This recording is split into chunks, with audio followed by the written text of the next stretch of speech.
All right, welcome, ladies and gentlemen, to Motor City Uncut, episode 154, presented by the Major Sports Network Detroit. I'm your host, Dorf, joined each and every week by Major Sports Network founder Adam Hernandez, and part-timer's gone again. Sean Bell not with us tonight. Actually, his father hurt himself the other day, and he had to go help him take care of the house and get it ready for winter. So, because I mean, like usually I believe his father is more than 60 plus years old. I believe tore his meniscus and ACL yesterday. So, you know, he's got some helping to do. and they live in northern Michigan too, so it's not like you have to put covers on the lawn furniture or anything like that. Move something into a shed. Yeah. It's When you have to winterize, when you live where Sean is from. So yeah, and he's got to do it all by himself. So, anyway, that's that. If you want to join us here on the phones tonight to help fill the dead air that is from Sean not being here, join us at 203-718-6769, which is 203-71-TMSNX, or 203-718-6769. All right. You want to leave that feed in the back? You want to leave that intro music running in the background? Because I can hear it. Well, okay. I can't hear it. Okay, I can hear it. I was just curious if you could. I can't hear it. Okay. Can you hear it now? No. Okay. All right. I was gonna say good because I turned it off. Yeah, it's all in my head, I guess. All right. Let's get right into it. I'm gonna kind of do a state of the state with 2 weeks to go, and when it comes to college football here in this fine murder mitten. Do you want to start Michigan State or Michigan first? Well, the big game was Michigan State yesterday, so let's start with them. Okay. The nightmare scenario happened.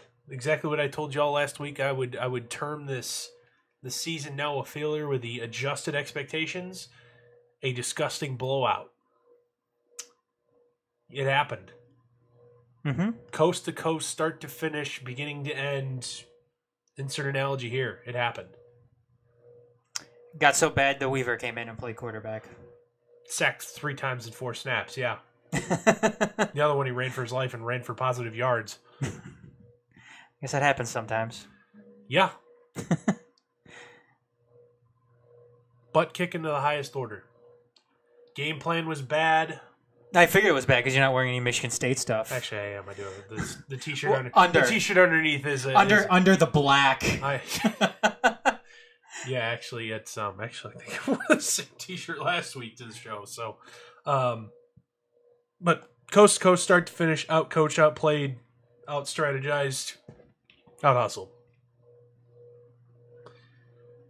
Ohio State did everything they wanted to do. You had no counterpunch. Halftime adjustments didn't matter. There was no halftime adjustments to be made. The game was over. Yep. Game was over at that point. Then they come out in the second half, and even though the Ohio State had taken their foot off the gas, to not be able to still do anything offensively is disheartening. You know what? I don't agree with fans calling that, you should have just dropped back and hucked it around the yard like you did the previous 2 games and to great success. Because Brian Lewerke would be dead. It didn't matter. He couldn't, you couldn't do, deep, long developing passing routes like you did in the previous couple games. Couldn't protect that long. You couldn't protect a fucking 3-step drop. Nick Bosa, Sam Hubbard, the other dude, I forget what, number 11. All over Brian Lewerke all day. And you know what? He was rattled. Absolutely was rattled. Throws he did have time to get off were high, woefully short, were way wide, missing wide open guys. I can't blame the Michigan State defense for letting it get out of hand. They were on the field like 17 in the first 20 minutes.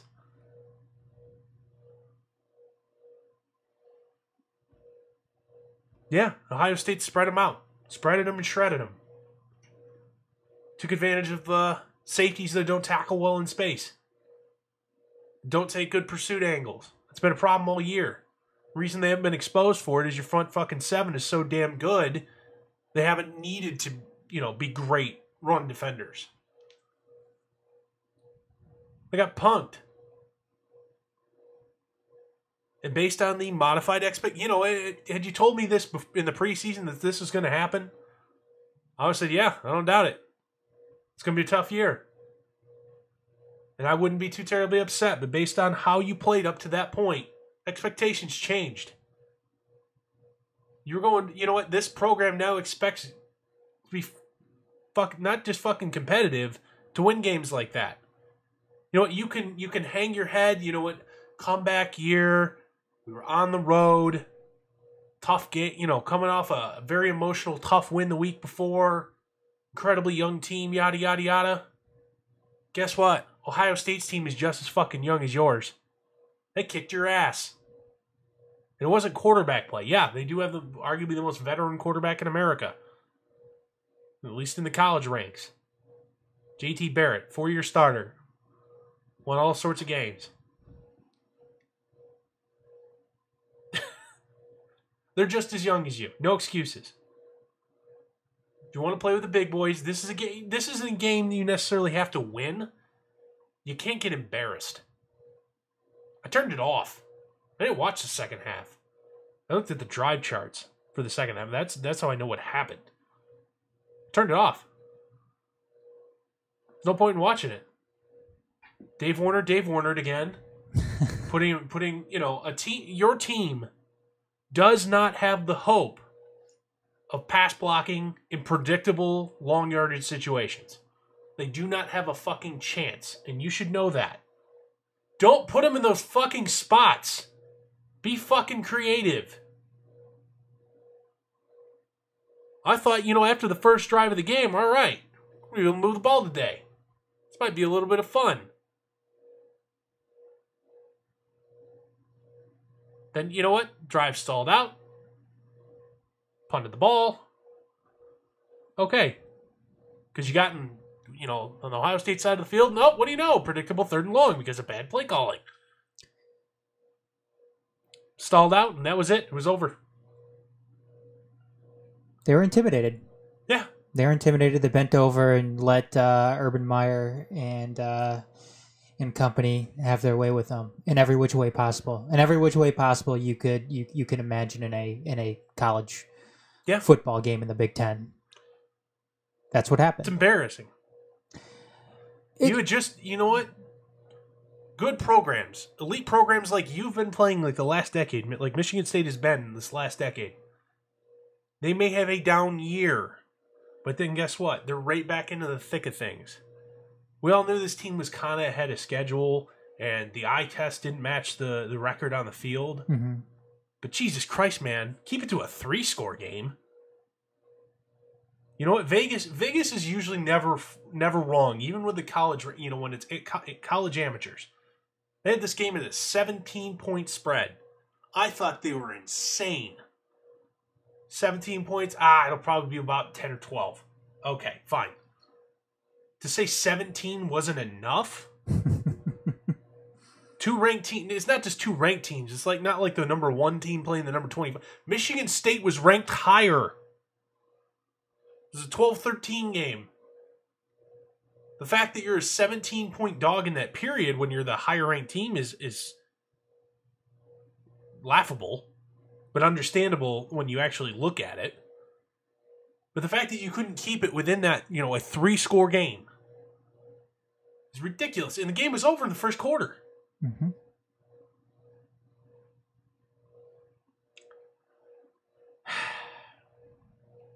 I'm mad. Can you? Do you want me to take it now? Yeah, go ahead. Look, Dorf, I can appreciate your tenacity, your anger over last night's game, and quite frankly, this is what I was talking about a couple weeks ago.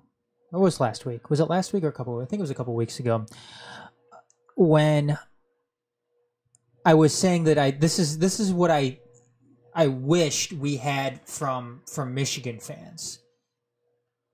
And it's not like that. It's not, Michigan fans, something happens to them.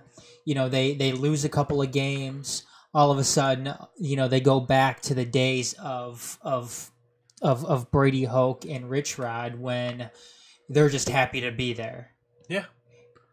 So they played like, we're just happy to be irrelevant. I do think you're getting a little bit ahead of yourself here, Dorf. I mean, to say Michigan State can't win these big games, I mean, they have. They have. They did the week before. Yeah, they have won these big games. And yes, they have won these big games this season. What this game is, what we saw last night was one of those put them in their place games. Look, we all know Michigan State is obviously ahead of schedule. We said it a couple weeks ago, though, Dorf, too, that this team isn't.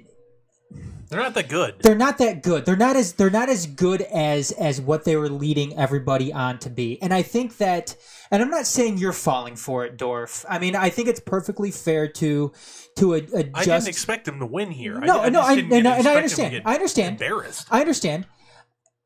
I think there's a lot of people out there, though, that were expecting them to win and that adjusted their expectations a little bit too much. I think this is all a little fresh for you still.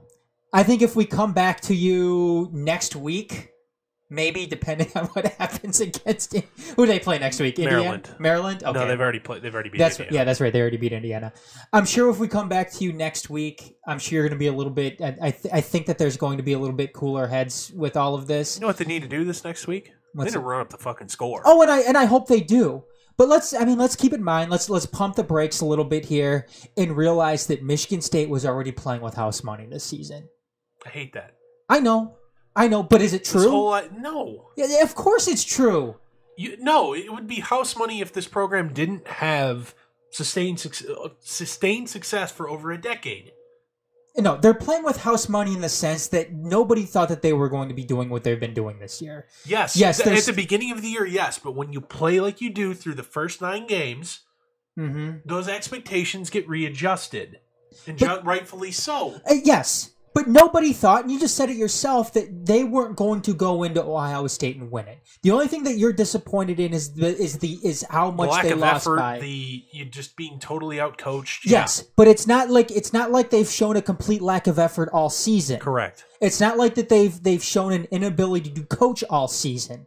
This is just one of those games where, yeah, you got put in your place by Ohio State on the road. And you know what? Here, I forget who it was. I believe it was at Fox Sports today. Wrote a piece that Ohio State is gonna be a top 4 team in the country, or it is a top 4 team in the country, and they're gonna be left on the outside looking from the college football playoff. And this was one of their statement games. Yeah, they Ohio State did what they had to do. Urban Meyer will do the right thing and say the right thing like he did in his post game interview. It doesn't matter. We just need to win. He's wrong. There's still the human element involved in the whole playoff seeding and crap and who gets in and who doesn't. Mm-hmm. He needs to embarrass everybody left on the schedule. And unfortunately, Michigan State was the first. The first victim in that. Yes. And you know what? 2 weeks from now, he needs to embarrass Michigan. And if they have the ability to do so, I'm sure he will. If you noticed in the game, JT Barrett was in the game late into the fourth quarter. And you know what? It may be even worse next week for Illinois. Oh, yeah. Illinois. I wouldn't be surprised if they don't hang 70 on them. Yeah, Illinois is the bottom rung of the Big Ten. And, yeah, I mean, that's... Like Rutgers, Rutgers has 4 wins. Yeah, where's Illinois? Do they have any wins? I think they're 2-8, if I remember correctly. Hold on. Yeah, you're right. 2-8. Yep, they beat Ball State, they beat Western Kentucky, and have lost ever since. First 2 games of the season. 8-game losing streak. Yep, first 2 games of the season. Yeah, I would. You know what? If it was realistically possible in Division I, they'd hang 100 on them. And they lost by double digits to Rutgers. Yep. 34-20 or 35-24, but they don't give up a lot of points. If you look at their last 4 games, the most points they've actually given up 24 3 times and 29 a third. But you know what though? They playing. Don't score. They don't score, and they play in a bad division to begin with. Absolutely. They barely beat Ball State to begin the season. Refer to them by their proper name, Testicle Tech. But I mean, Dorf. I mean, like I said, I see your frustration in all of this. I do. I know your expectations were adjusted. Mine were too. So, like I said, I understand where you're coming from, but this still isn't a lost season. This is still a very. Oh, I'm not saying it's a lost season. This is still a very successful season, and and unfortunately, when you're coming back from where you were last year, unfortunately, you're prone to these types of games.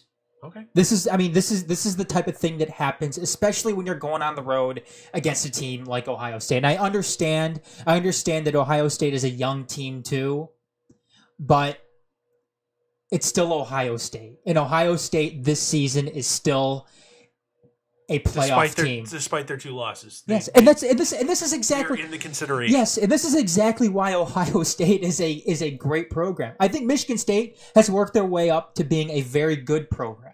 But as far as being a great program, Ohio State is one of them right now. And how many people would you qualify as that great program? That great program? Yeah, right now? How many great programs are there?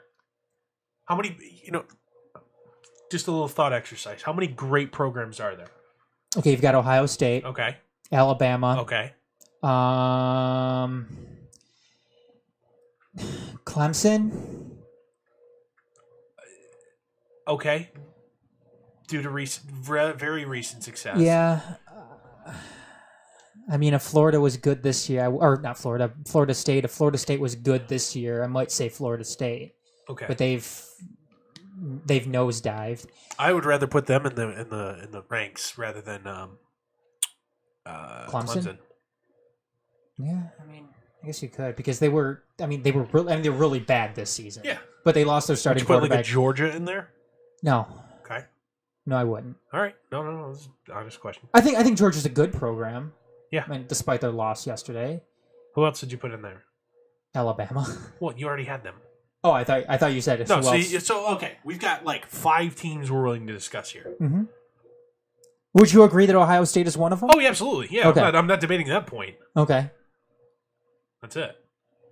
Right? I you know what? I am more than... I mean, Oregon fell off the face of the earth. Oh, yeah, absolutely. They've been terrible. Yeah, I mean, USC hasn't been good in 7 years. Yeah, USC seemed like they were kind of making that trek upward again, but Pac-12, man. Yeah. Oklahoma, maybe? No. Oklahoma, they're choke artists. Okay. I mean, you talk about a team. It's a style of play that doesn't play well outside of the Big 12. No, you talk about it. I mean, you talk about a team that can't win in big time spots. Yeah. It's Oklahoma. Uh-huh. Sometimes they do, but most of the time, when it really boils down to it, all the way back to the Statue of Liberty game against Boise State. Oh yeah, Fiesta Bowl, was that the Fiesta Bowl? It might have been. Yeah, shit, I forgot about that one. Ian Johnson on the Statue of Liberty play to win the game. Yeah, that. Yeah. But it's a good question, and unfortunately, there's not that many. With like 2 no-doubters and 4, okay, we'll agree to consider them. Okay, so you've got 6 programs in the elite category. Mm-hmm. And then probably, let's say, 10, 12 more that you would call very good. I'm okay with being in the very good company. But when you are in the very good company, expectations are different. You should never be blown out. I don't care if you think Michigan State is very good in the very good category. Based on the results of over the last decade, absolutely. Okay. I would think you would struggle to find 10 programs that have had a better sustained success over the last decade. They're definitely above Michigan. Duh.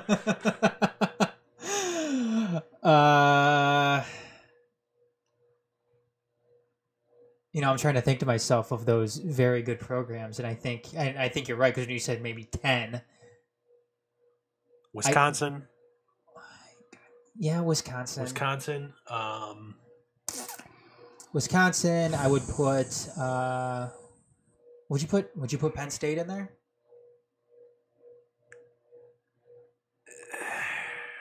They weren't all that. They were. Can't win on the road. Well, here's the deal.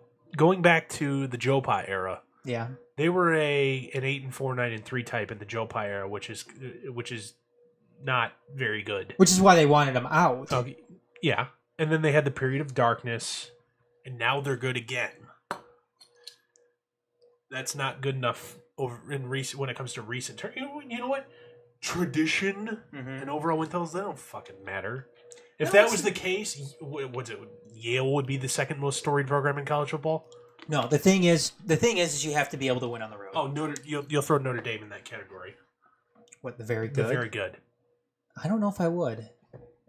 They did go to the national championship in this current regime. Yeah. And they got housed.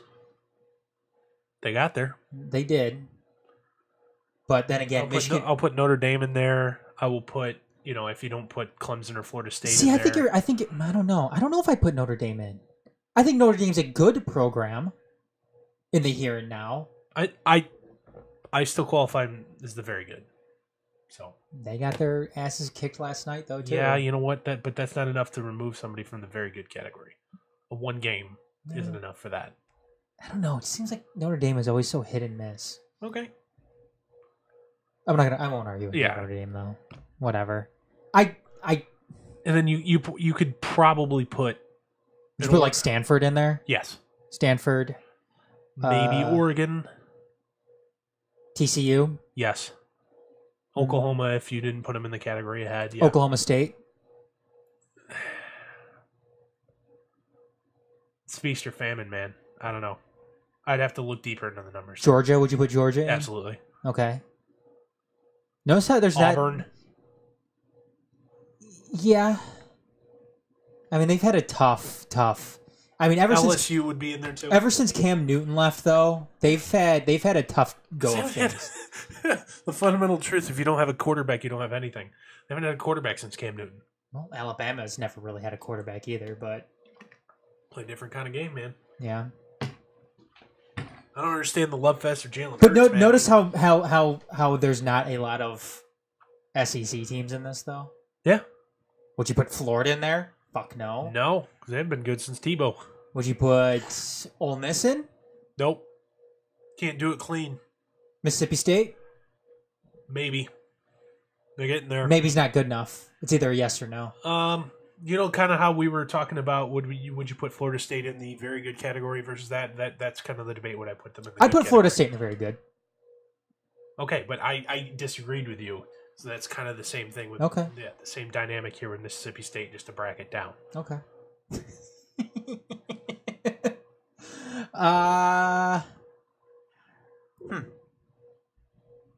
No, there's not a lot of... University of Michigan I'd put in this category. Sure. I did not go so terribly wrong over the last 2 years. Nebraska.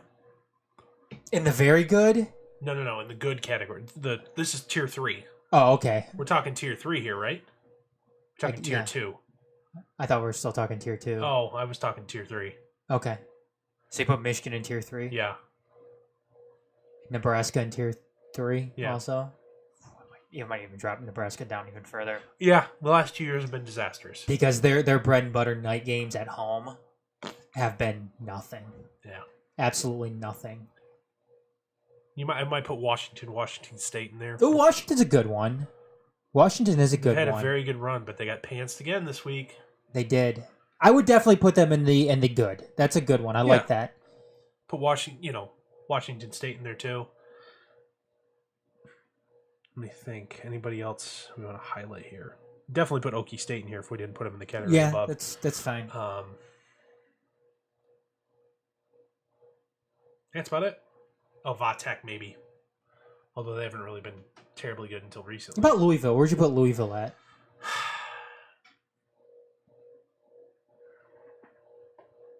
The good status. Yeah. Yeah. Because they don't... Yeah, they beat the tar and feathers out of terrible teams, but, when they play anybody decent, they get beaten, have the stuff and beat out of them, so... Well, your boy almost scored a touchdown. Look at that. Well, you want to move on to Michigan? Yeah, go ahead. Look, Michigan did exactly what they needed to do yesterday.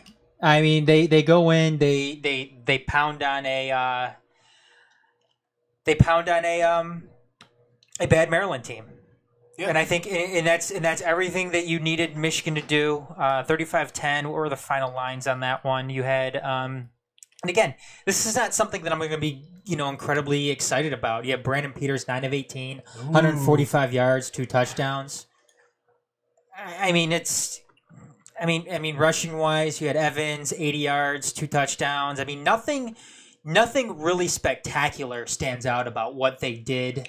I'll give them credit for this. They've won 3 in a row. No, absolutely. They won 3 in a row, and I'm going to go and... By the way, do you know Michigan got outgained in this game? They got what? In the Michigan-Maryland game. They got outgained in the game. Oh, they did. Oh, yeah, they did. 340 to 305 total yards. They did. We had one more first down and actually lost the time in possession battle. Not that it matters when you win by 25. No, it doesn't. And like I said, I think that this Michigan, that was just another game for Michigan. That was a typical, I don't want to say Michigan win, but it was a win on the road in a season that is disappointing. And it's disappointing in the sense that you lost that big game to Penn State. You got embarrassed by them. See, that's one thing, though, Dorf, here. What game was more embarrassing in actuality? Was it Michigan's loss to Penn State 42-13, or was it Michigan State's loss to Ohio State last night? I would say Michigan State's loss to Ohio State for this reason. Michigan was coming off a loss already, kind of a demoralizing victory against the cross-state rivals, and they still had the expectation of being in that ball game. That was before the season. The expectations for the season kind of fallen flat. I think going into Happy Valley and losing isn't necessarily a surprise. National TV. Yeah. Primetime game. Yeah, it sucked, but I would still say they were in that game at the half. Michigan State was done at 8 minutes in. Look, it's very simple for Michigan for the rest of the season. Win your games. And this is what I was talking about a couple of weeks ago, Dorf. And this is what I wanted. I want to hear from Michigan fans what I just heard from you 10 minutes ago. I want to hear that same type of tenacity. I want to hear those same expectations, even though you have 2 losses within the division this year. The Michigan State and Penn State. That's what I want to see from Michigan fans. And I want to see Michigan go out and win these last 2 games. Look, it's not... Yes, you've got to go and play Wisconsin on the road. But you know what? Wisconsin's game against Michigan is going to be their toughest game to date. And we are second to last game of the season. Yeah. This is going to be the biggest test for Wisconsin, probably by far. So let me go and see who Wisconsin has played this year. Their most toughest game to date was this past week against Iowa. And you're at home for it. They were at home for it too. Yep. Other than that, they have played a bunch of nobodies. Even their non-conference, there was zero competition there. You opened up the season against Utah State, Florida Atlantic, and then BYU. That's who they played this year. Those were their non-conference games this year. And then after that, they beat Northwestern, who is a tough game. But you know what? Top 25 team now. But you know what? Even that game was at home. Yeah. Wisconsin does not go on the road and play tough teams. So you know what? I want to see Michigan go into this game this week and I want to see them win. This is a game that Michigan can win. This isn't a Michigan State game heading into Columbus and having to play an Ohio State team who is looking still to make it to the playoff. This is Michigan going into Camp Randall and playing a Wisconsin team that has had zero competition this year. Michigan needs to win this game. There's no excuses about it. I don't care. I don't want to hear about lost seasons. I don't want to hear about Wisconsin, being at the top of the Big Ten West and them killing teams all year. Nope. They've had 2 tight games in a row. Yeah, Michigan needs to go in here and win this game. And as far as that final game of the year goes against Ohio State, you get Ohio State at home. You better win that one too. You better win this game. And again, I'm going to sound like a broken record here, Dorf, but Michigan, after everything that I've heard this offseason, because Michigan fans are the biggest shit talkers in the offseason. You know, right after National Signing Day, and when they get that top 5 recruiting class in the country. They are the biggest shit talkers in the country. Well, it's time to put your money where your mouth is. Michigan is supposed. Dorf and I just went over the elite programs in the country and the very good programs in the country. We didn't put Michigan in there. Should Michigan be in there? Based on the recruits that they get, based on how much they pay their coaches, based on Jim Harbaugh alone. It's not Jim, it's Jesus Harbaugh. Jesus Harbaugh. They need to go in and they need to win in 2 weeks as well. They need to beat Ohio State. That's what needs to be done. And again, I don't want to hear any excuse about it. You have the pieces in place. You have the recruits. You have the assistant coaching. You have the head coaching. This is why Jim Harbaugh was brought to Ann Arbor, to win these type of games, to go on the road to Wisconsin and beat a good Wisconsin team, and then take care of business at home against Ohio State.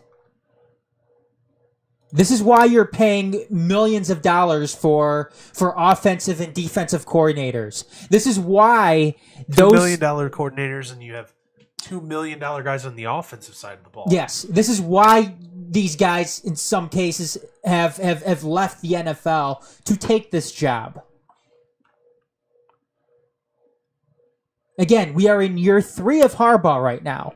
You are supposed to win these games, especially at home. If you're on the road, okay, you know what? That might be a little bit of a different story. But you would at least have had to keep it competitive. You're at home. You need to win this game. You're going on the road against Wisconsin, against a team that hasn't played anybody this year. You should win this game. You should win that game. And I don't think, and look, I know I told Dorf not too long ago, tonight, that I thought his expectations were a little high. I don't think this is the case with Michigan. I don't care how the season has gone this year. I don't care that the starting quarterback is gone. Hell, a lot of people are already clamoring for Brandon Peters to start at the beginning of the season anyway. I did that. So I don't care that Wilton Spate isn't your quarterback anymore. I don't care that John O'Corn fell flat on his face. I don't care. Michigan needs to win these last 2 games. Is that good enough, Dorf? Yeah. Here's the thing. If you want to handicap it, they're more likely to lose both than they are to win both. I would put it in... What do you base that on, though, Dorf? I think they're the worst team in both games. And what does that tell you? What does it tell you? At this point right now, what does it tell you if Michigan is the worst team? Okay, if you want to say they're the worst team against Ohio State, at this point right now, look, Ohio State's an excellent program. We already talked about that. So if you want to say they're the worst team against them, fine. But against Wisconsin? Yes. What does that tell you at this point? I think you're about equally as talented on defense. Michigan has more NFL talent when it comes to good college talent and collective, good play on defense. They're about equal. Wisconsin has better offense. Wisconsin will put you in 3rd and long, predictable things, predictable long yardage situations. Brandon Peters hasn't had to be in those yet. They've cruised in the 3 games he's played in. So was it a mistake to not put Brandon Peters in at the beginning of the season then? No, I don't think it was, because I think Wilton Spate led you to a very successful season the year before, and he was back and healthy. Okay. The fact that John O'Corn was ahead of Brandon Peters, I thought was kind of a joke. What do you owe O'Corn? Nothing. Nothing. Yeah, John, it's probably best you grad transfer if you can graduate. Get out of here and go find somewhere else where you can play. Yeah, your fourth school or whatever, third school. That's fine. It's been done plenty of times. Go find somewhere, a mid-major, where you can start your last year and ball out, like Shane Morris did. Do that. That's okay. You don't know any. You know what? You have Peters and Spate. And, oh, by the way, Dylan McCaffrey is a true freshman. You would have been fine. Brandon Peters should have gotten some snaps in the non-conference when it didn't matter. Especially when you were pounding Florida at the beginning of the year. You should at least give him a series or 2. It's funny. It's funny, Dorf, because it seems like what we wanted Jim Harbaugh to do is something that Mark D'Antonio always used to get ripped on. Because remember when he used to go back and forth with the quarterbacks all the time? I hated it. I hated it. Oh, we're going to play Kirk Cousins and Keith Nickel. And then he wouldn't do it with Andrew Maxwell, which drove me insane. Oh, yeah, we're going to struggle bus along with Andrew Maxwell all year, and then, Connor Cook's kind of good. He's going to lead us back in this bowl game. Come from behind victory in a bowl game. And never look back, let you the Rose Bowl the next year. Poor Andrew Maxwell. That drove me insane.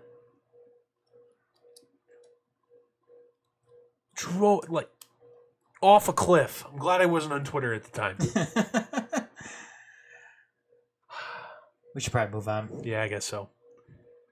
All right, next segment. Kind of did this last week because I was just sitting there pondering, stupid things. Oh, there's a fight in the Falcons and Cowboys game. Yeah, it's over already. That was pretty lame. Whatever happened to? So last week we did Zach Follett and who was the other person? Oh, Andy Dirks. Whatever happened to them? This week I've only got one. Okay. It's Nate Robertson. I like this though. This is fun. Former Tigers pitcher. He owns a minor league baseball team. Oh, good for him. Gum time. Yeah, couldn't figure out what else he was doing. But he's actually from around this area, or he lived around this area. He lived in Canton.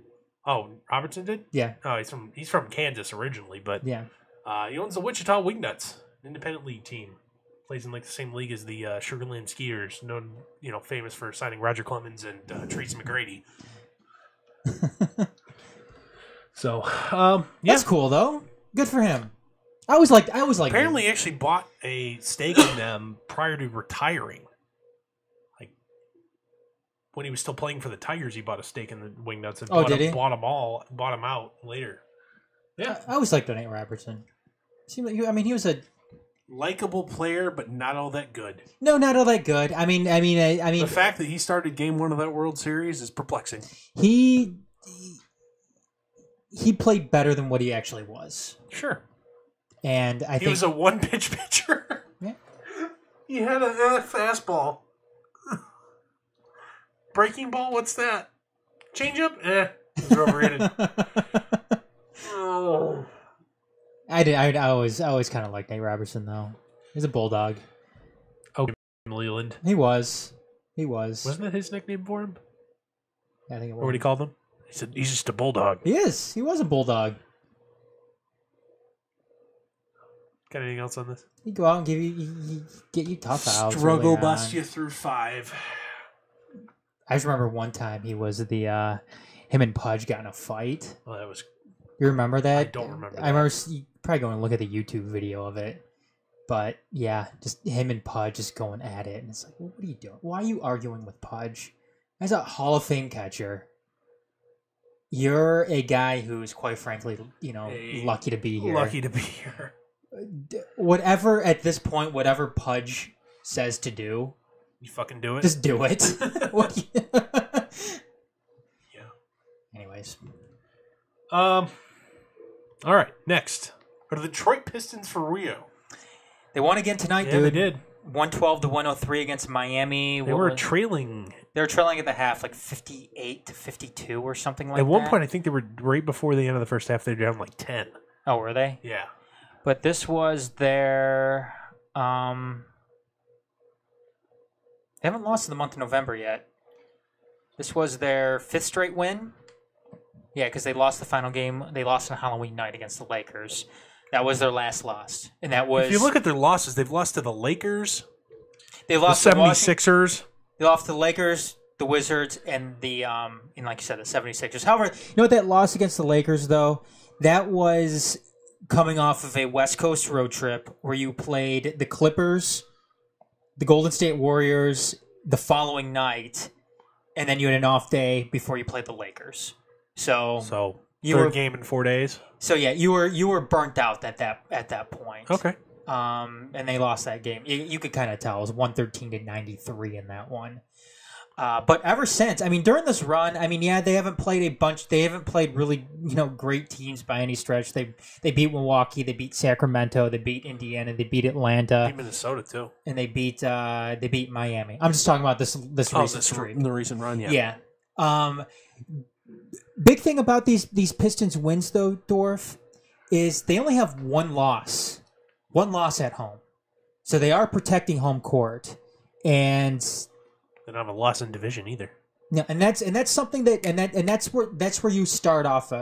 That's a building block of being a good team, is being able to win at home. And look, I think people have to be very, very happy, obviously, with the way that they've started. Yes, they have beaten some. They haven't played a lot of good teams. They did beat Minnesota, who is kind of stumbling right now, anyways. They handed the Clippers their first loss of the season. I know the Clippers have been nosediving ever since, but they did beat the Golden State Warriors as well.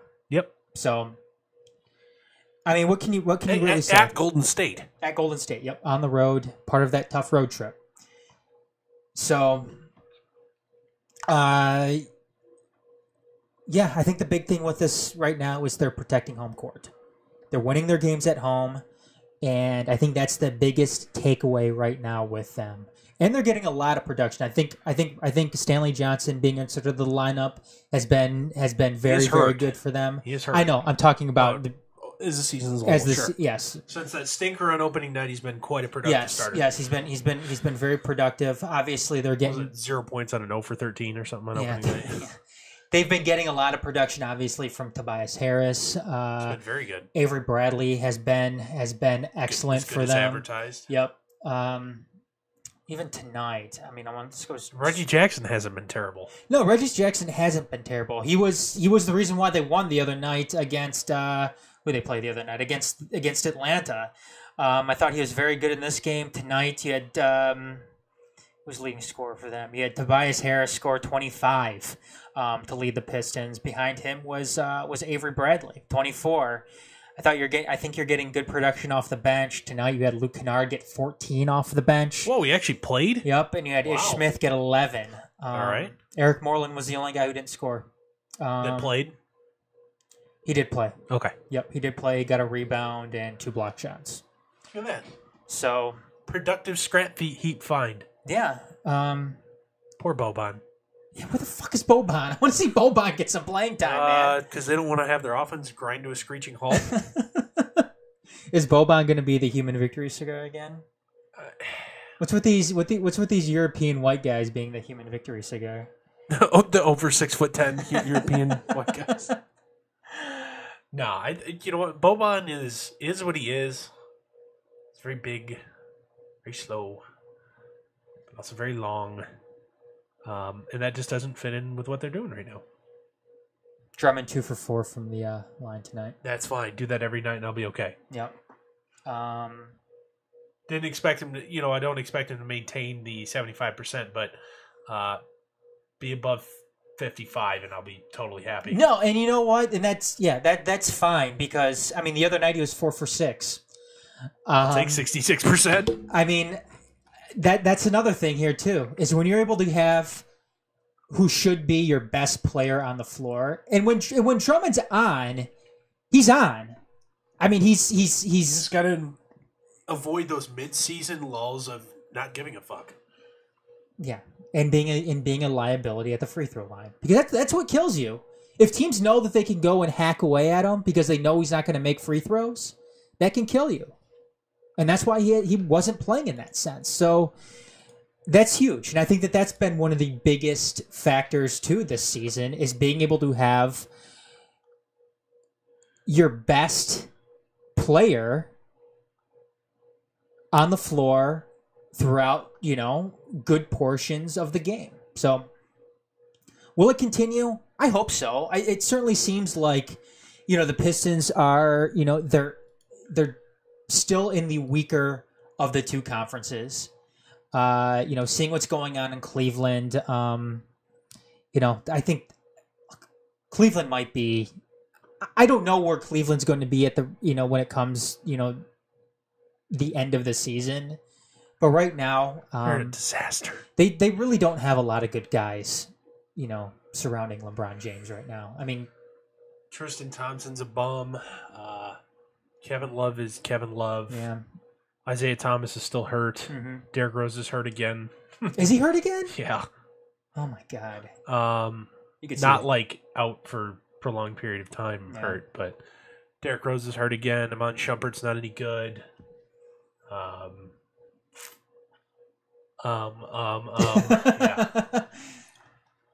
But yeah, so I don't know. What are your thoughts though? They're not losing games they shouldn't. Mm-hmm. At the same time, I'm not saying, they have lost. You know what? The 2 of their 3 losses, the games they should have won. I'll give them Washington. I'll give them that. It was a road game in Washington. It was a road game in Washington. I'll give them that. And you know what? The Lakers loss, I don't think is you know what? I don't care if it's 3 games in 4 nights. If you're legit, you beat the Lakers. I'm gonna give them a pass on that one, just because. I'm not gonna torpedo them for that, but at the same time, that's one that you need. No, it's because it is against the Lakers. And who else did they lose to? 76ers. 76ers. Joel Embiid and Ben Simmons punked you. I actually watched that game, believe it or not. Was Fultz already hurt at that point? I don't think he was. He's been hurt. He was hurt in the preseason. Was he hurt in the preseason? Shoulder? Yeah. So he didn't start. Okay, so yeah, Fultz wasn't there either then. I couldn't remember if it was the preseason or if it was regular season he got hurt. Well, he's been hurt. I think there's something different. That sucks. Fultz was a guy who many thought was going to be. I think that's okay, because it's just like, hey, Ben Simmons and Joel Embiid, just go nuts, have fun. Where are the Sixers at this year? I believe they're just at 500. I watched Ben Simmons poke a ball out and go coast to coast and dunk on a guy last night. That was pretty cool. Did you? Yeah. 7-footer acting like he's 6 foot. Where are they at? Are you working on that? Sorry. Yeah, I'm figuring it out right now. 76ers, yeah, 6-6, 500. God, there's a lot of teams right now. It's right now. You've got a lot of 5-loss teams. Yeah. And then it's the Celtics and the Pistons at the top. Celtics who just won their 12th straight tonight. All without Gordon. Yep, Gordon Hayward. Yep, absolutely. No reason to rush him back, man. Well, yeah. I mean, not that you can. Not that you can right now, anyway. That was like first quarter of opening night, wasn't it? First quarter, maybe first. Like 10 minutes? Like first 10 minutes, yeah. Ugh. I want to say it was even earlier than that. I want to say within the first 5 minutes at least. Ouch. But yeah, I mean, you look around the NBA too. 3-loss teams top the West too. You have the Rockets and the Warriors at the top there. And then after that, a bunch of 5-loss teams as well. So just keep winning. Yeah, that's all you can do. That's all you can do with the Pistons right now. Win your games at home. Beat the teams you're supposed to beat, and that's what they've been doing. Have we readjusted our expectations for them? Because we didn't anybody expect any good in this town this year. It's still too early right now for them. I think it's way too early still to make any type of. What do you want to revisit the subject of reevaluating expectations? I want to wait till the end of the month, at least. Okay. Beginning of December, and then I think we can begin to look at adjusted So expectations. another 7-8 games before we. Yeah, because let's see. Okay, so let's look at it. Whatever the quarter poll is. I want to see who they have the rest of this month. Okay. See the rest of this month. It's not good. Then again, the NBA as a whole isn't all that great. Well, actually, you know what? I take that back because they've got a stretch of 4 games coming up here. They play Milwaukee Wednesday, and then they've already beaten once, and then the Pacers this Already coming beat 'em Friday, once. which they already After that, they go on the road to play the Timberwolves. should probably Timberwolves have been pretty struggling good. a little Yeah, bit. They're struggling, but they have the talent. Yes. They have the talent to hang with yeah, everybody. they have plenty of talent. After that, they I think play Jamal Crawford just hogs the ball too much. they play Cleveland at home.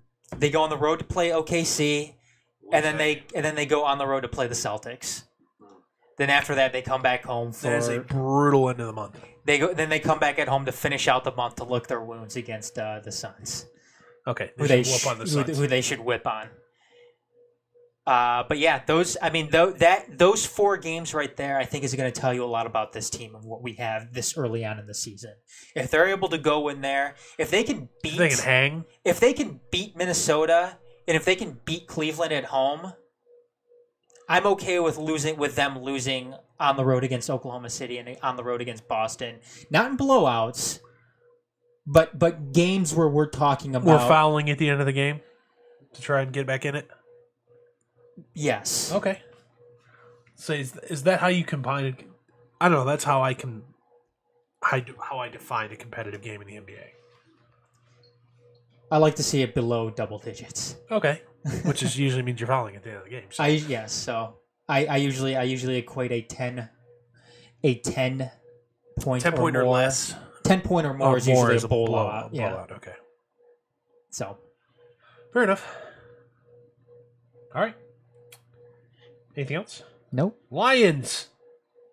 They won unspectacularly. Yeah. 38-24 against the Browns, Yay.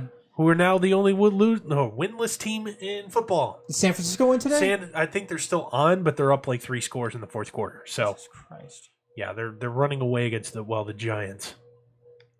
Great. Yeah, that's a turd sandwich and a half. Let's see who is it? Ben McAdoo.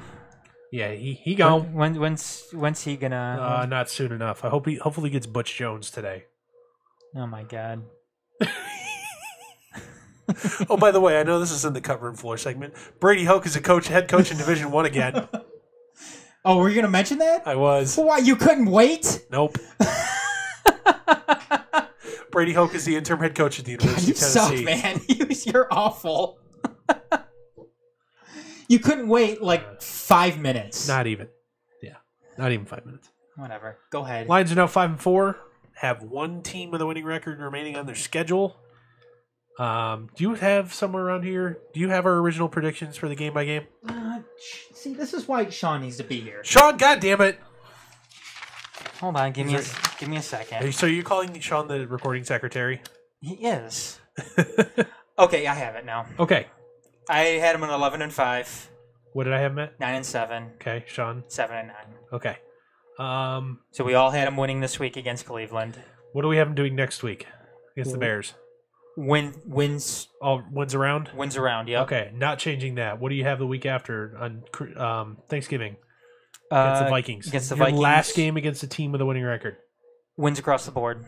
Okay. I'm keeping it. I'm going to keep it because you're at home, but because you already beat them at their place. But I'm not going to bet the house on it. At the Ravens, what do we have there? Wins across. Oh, wait, no. You and I have him winning. Sean has him losing. I think they're still going to win because the Ravens are terrible. Yep. What about at the Bucks? Sean and I have him winning. You have him losing. Okay, well, I'm going to change it now because the Bucks are terrible. All right, there's an extra and win for Jameis me. Winston might still be gone in that game. Yep, famous Jameis. Well, that's like 5 weeks from today, so... They said he could miss significant time with the shoulder. So at the same time, they're not going to rush him back if they're... I mean, they're already out, so... Exactly. They're up 2-7. I bet you the IR him before then, so... At the Bucks, I'm going to change that to a win, so I'm now at 10-6. What about the Bears on December 16th, week 15? Wins across the board. Okay, now change there. What about at the Bengals? Losses across the board. I'm going to change that to a wins across the board for us. I guarantee Sean would agree. Yeah, I'll change it. 11-win season for myself. You have known 12-4. Well, they need to win out for that to happen. What about the closer against the Packers at Lambeau? Aaron is eligible to return. Would he be eligible to return? He is eligible to return that week.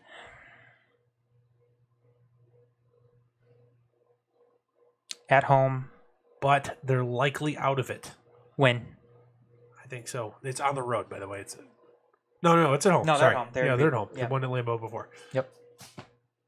Fuck, so we have winning out? That's the division too. That'd be 12-4 and a 1 seed, man. They would go Shit. they would go undefeated too in the division. If they win all those games, they go. The Vikings. Do the Vikings? Gotta look at the Vikings schedule. Gotta look at the Vikings schedule because they're 7-2, so they're 2 games up. Even though you have the head-to-head on them, who do they have the rest of the way? Are they gonna lose? Well, if we have them beating Detroit, or if we have Detroit beating them, They play the Rams. They've got the tough game. It's at home though. They still have to go on the road to play Atlanta. Okay. And then they go on the road to play Carolina. So they've got their last 3 weeks are Cupcake City. They've got a stretch of tough games right there against the Rams, I would Detroit, be surprised Atlanta, if they don't lose their next 3. Yeah. Or 4. Yeah, they could very well lose all those games. But I think they beat Cincinnati at home. They'll beat Green Bay on the road. And then I think they probably beat Chicago at home. So they'll probably, realistically, are going to end up 11-5. Let's call it for them. And Lions at 12-4 would be division winner, first round bye, hosting a playoff game, and getting their asses kicked against who would they probably be playing? The winner of the 3-6 game, whoever that is. I don't know. Too early to tell about that. Yeah. NFC best. First team ever to finish 12-0 with a 3-game losing streak in the middle, or 12-4 with a 3-game losing streak built in. God, thing is though, is you see a game like today, Dorf, playing uninspired football. Uninspired. Even throughout the comeback, there's no emotion. Yeah. Just la-di-da. Yeah, we're just playing the Browns. I don't know. You know, I look through our schedule again. There has to be a loss in there somewhere. I just don't know where to put it. I mean, maybe Minnesota is the team that has the most talent left in your schedule, but I mean, are they on the road against Cincinnati? Is that what it is? Yes, they're in Cincy. I mean, could that be one of those Cincy games? on Christmas Eve.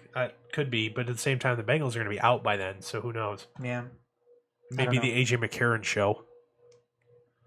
Hey, we tried to trade you earlier in the year, but here's the reins. And you filed a grievance against us to try to get free agency faster. Yeah. Who knows? Here's the reins. I don't know. I think there has to be a loss in there somewhere. I just don't know where to put it. I mean, they already beat. I wish they'd played Dallas. Oh, by the way, I believe close to single game record. Adrian Claiborne of the Falcons has 6 sacks today. Jesus Christ! 6 sacks. Falcons laying the hurt by himself. Man, it's crazy. Anyways, like 6 sacks and 2 fumbles. Yeah, good for them, man. 2 forced fumbles, rather. Good for him. Good for him. Anyway, cut room floor time. As I mentioned, Brady Hoke, coaching the league again. Division 1, interim coach Tennessee. Unlikely to be retained for the real thing next year. That would be a disaster. I didn't even know he was at Tennessee. Me neither. Well, he was the DC at Oregon last year, and he had the worst defense in Division 1. Yeah. Yeah, that or was it 2 years ago that he was a DC at Oregon? I thought it was Oregon State. No, it was Oregon. Was it Oregon? Yeah. Oh, wait, no, he was talked about being hired at Oregon State as their new head coach. Yeah. Yeah. Yeah. This is Tennessee. For God's sakes. For God's sakes. That'd be the best drop. Can we make that happen next week? So is he volunteering for that job? Tigers have named all their minor league managers. No, the only newcomer is former Minnesota Twin Doug Minkiewicz will manage the Toledo Mud Hens. Forget who managed his team this last year, was not retained. Mike Rabella moves up to Double-A. They moved Lance Parrish down to low A ball from Double-A, moved the other two guys up, and Gerald Laird's back at short season A ball. So, wait. Yes, Gerald Laird is with Gerald the team? Laird he runs the short season team. He did last year too. What's wrong with Gerald Laird? Nothing's wrong with Gerald Laird. I just wish I had this queued up earlier when we were talking about the Tigers coaches across the board here. He runs the short season team. Who cares?